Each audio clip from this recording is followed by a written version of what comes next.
Au hasard, hein. Alors, vraiment au hasard. Tiens, par exemple celui-là.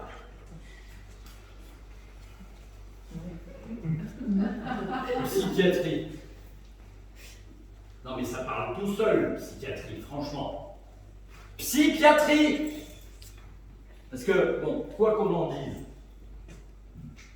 aller en psychiatrie, même pour y bosser, il faut du dossier.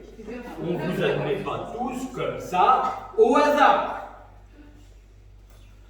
On va en prendre un autre, tiens. Ah bah tiens, celui-ci, il est pas mal.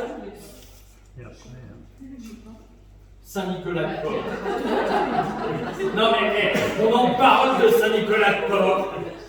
C'est simple, Saint-Nicolas-de-Port, on n'est pas plein à côté, à 15 km dans le département voisin. Tu leur dis Saint-Nicolas-de-Port, ils ne savent même pas ce que c'est, où ça se trouve. Ah non, je suis Non. Elle a pris son visa pour venir aujourd'hui ici, puis Saint-Nicolas-de-Port, c'est pour vous dire. Alors on s'est dit à cette époque, tranquille, la Catherine, enfin Madame Durpois, pardon. La Catherine de Saint-Nicolas-de-Port, tranquille, elle fera plus de mal à une mouche.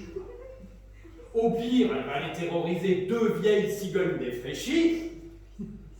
Je parle des volatiles, hein, je ne parle pas du personnel soignant, je ne me permettrai pas.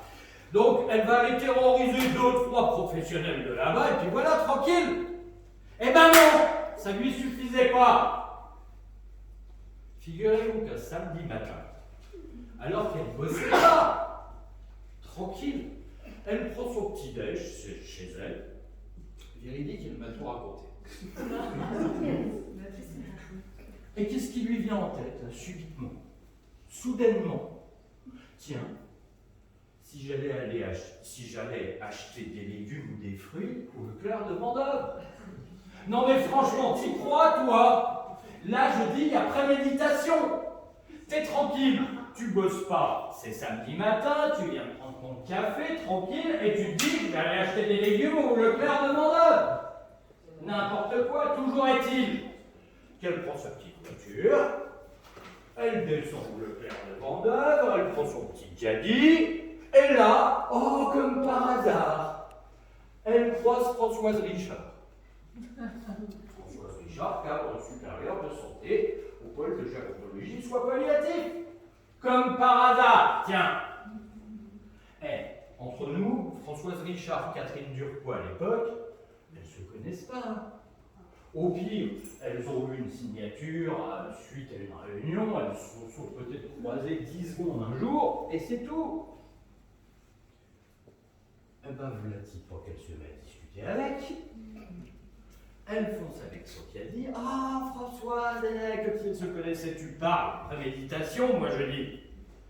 Ah ben, qu'est-ce que vous devenez, tout ça, Françoise Richard? Innocent, qu'elle ne voit rien venir. Elle lui raconte tout. Oh, ben je vais être à la retraite, figurez-vous que le CHRU recherche une remplaçante, la Catherine Durpois, mine de rien, elle y va gaiement. Oh, ben ça doit être dur comme métier, je voudrais surtout pas le faire, et peut-être ça, hein, n'est-ce pas? Oh, ben oui, alors vous partez quand? Paf, elle obtient la date, elle retient tout, et tout à coup elle lui dit, bon, ben c'est pas le tout, hein, j'ai des courses à faire. Entre le rayon concombre et le rayon melon, elle avait tout obtenu comme info. Elle fait demi-tour. Elle dit au revoir comme ça à Françoise Richard, elle jette son caddie dans le rayon charcuterie, elle sort par la sortie sans achat, elle va sur le parking, elle prend sa voiture Ford. Ah oui, alors je ne sais pas pourquoi, mais elle ne connaît pas d'autres marques de bagnole. Donc elle prend sa voiture Ford, elle démarre en trombe, elle remonte chez elle, elle s'arrête un grand coup de frein à main, elle ouvre, elle fonce dans le salon, dans le bureau, elle sort l'ordinateur, elle ouvre l'ordinateur, elle tape son CV, sa lettre de motivation, et hop, ça y est, c'était fait! La date du pot de départ de Madame Richard n'était même pas encore arrêtée. Elle était déjà dans la place. Je vous jure. Bon, entre-temps, il y a d'autres dossiers, hein, j'en ai vu. Par exemple, il y a les maladies inf. Alors ça, les maladies inf, il faut dire la vérité. Ça a été la très grande réussite de la carrière de Catherine Durpois. À très très grande réussite. À Brabois, ils s'en souviennent encore. Depuis, on a détruit la tour de Rouen. Parce qu'elle n'y était plus, autrement il l'aurait agrandi. Le professeur May avec qui Donc j'ai voilà, travaillé. pourquoi je vous explique, la France entière était au courant à l'époque. Il y avait même des gens qui venaient de l'étranger.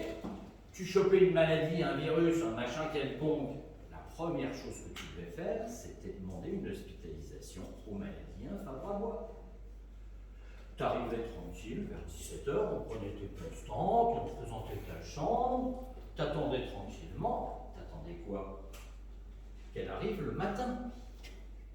Elle arrivait, le temps d'arriver à son bureau, elle passait à côté des chambres. Elle terrorisait tellement tout le monde que même les virus n'y restaient pas. Tu pouvais être sûr qu'à 11h30 midi, on te faisait des examens, t'avais plus rien. Tu prenais ton repas tranquillou. À 17h, t'avais ta lettre de sortie. 100% de guérison à l'époque. Grande réussite dans la carrière de Madame Turcot, je dois le dire. En parlant de repas, justement,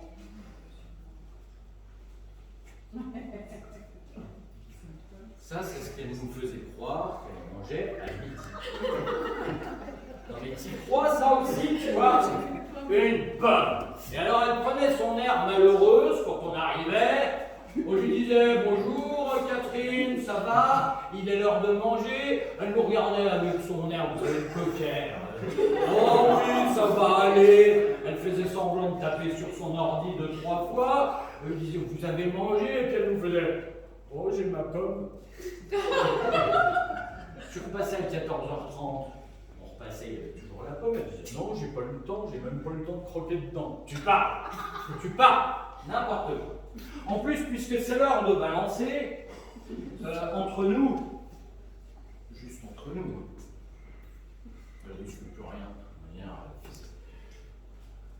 faut voir ce qu'elle vapote. Non mais t'arrives dans le bureau, déjà dans le couloir, je sais que le docteur Gantois avait déposé des dossiers pour que ça s'arrête. T'avais l'impression d'être une gare SNCF avec le départ de 4 locomotives. Vas-y que je vapote, vas-y que je vapote. Alors que nous on n'avait pas le droit. Hein? Puis avec celle qui va me succéder, alors là on est foutus. Oh bah oui, je fais ce que je veux, c'est moi la chef, c'est moi qui décide, etc. Elle faisait exprès de vapoter encore plus. Incroyable. Une autre anecdote aussi, tiens. Le parapluie. Non mais vous vous en souvenez du parapluie? Je sais pas. Un beau jour elle arrive. Oh mon petit Stéphane, oh il pleut, je vais être mouillé, j'ai un rendez-vous, j'ai une réunion à Saint-Julien. Moi j'arrive innocent, j'avais le parapluie de ma femme dans les mains. Je la vois qui regarde le parapluie comme ça. Moi, je fais comme ça. Oh, vous voulez pas m'aider, s'il vous plaît? Moi, bon comme le pain. Je lui tends mon parapluie, elle se précipite. Elle me l'arrache des mains. Elle me dit merci beaucoup, je vous le rendrai quand je partirai. Alors, vous pouvez toujours me le rendre. Ça fait juste 4 ans que je suis divorcé, moi. Comment je vais lui rendre son parapluie préféré à mon ex-femme? Enfin bref, que des choses comme ça. Et alors, que des choses comme ça. Toujours est-il que je suis donc le seul et l'unique échec de la carrière de Madame Jean. Et j'en suis particulièrement fier, parce que c'est stratagème, c'est fourberie. Et vas-y que je t'envoie un dossier à régler pour hier. Et vas-y que je te demande juste 150 000 € de subvention. Et vas-y que, et vas-y que. Et bien alors j'en ai reçu des offres d'emploi. C'est incroyable, à chaque fois, à croire qu'elle passait ses journées à chercher des postes. Vous savez, elle m'envoyait tout en espérant que j'allais postuler. Bah tu parles, non! Jamais j'ai postulé, je suis toujours ici. Alors, Madame Catherine Durpois, entre nous, si vous croyez qu'on va faire des courbettes, hein, parce que pour faire l'andouille, pour faire la zouave pendant les journées éthiques, avec le théâtre et compagnie, avec d'autres personnes obscures, bon, là, il y a du monde, hein. Alors par contre, pour le reste, il n'y a plus personne. Alors si vous croyez qu'on va vous faire des courbettes, vous vous mettez le doigt dans l'œil, vous mettez même les 5 doigts de la main dans l'œil. Jamais on vous dira qu'on a apprécié que vous soyez notre chef. Ça, jamais. Ne comptez surtout pas sur nous pour vous dire que c'était quand même génial d'avoir une super chef qui avait son bureau ouvert, qui était pleine de bon sens, qui était prête à vous accueillir, qui était prête à discuter de plein de choses avec vous. Ça, jamais on vous dira ça. Alors bon vent, je dirais même grand vent, hein? Allez donc terroriser vos courgettes et vos framboises et vos mûres, allez mettre ce que vous voulez en bocaux, mais certainement pas nous. Merci.